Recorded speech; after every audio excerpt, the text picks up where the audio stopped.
The attendees were horrified as they approached the coffin.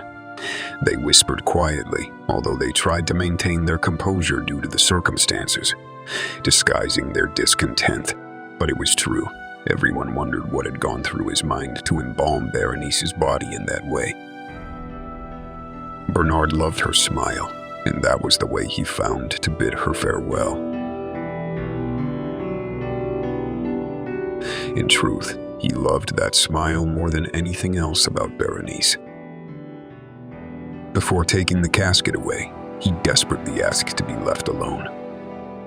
He spent around 10 or 20 minutes with his wife's corpse, alone.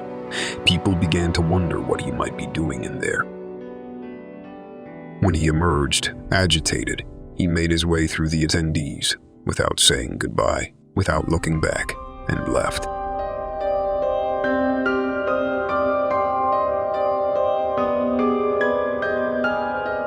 The night found him in the living room of his house, holding a small metal box in his hands. He was beside himself. He wasn't sad, but happy, with a sick kind of joy. The phone snapped him out of his trance for a moment, but he returned his attention to the metal box, ignoring the ringing device. The sound of shattering glass made him divert his gaze to where the sound came from.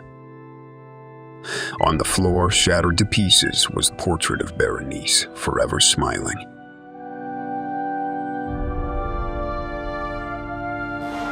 At that very moment, a strong, sharp wind left him with the sensation of a distant scream, of pain, of despair.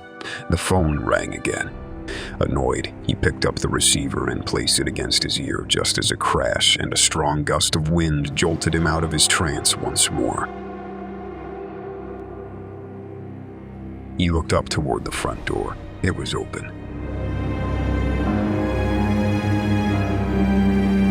On the phone's receiver, the desperate cry of the cemetery guard warned him that Berenice's grave had been disturbed, and the corpse gone.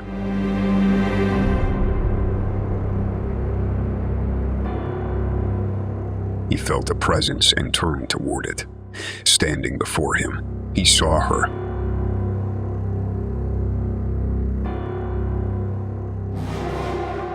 And he saw the result of his own desperation.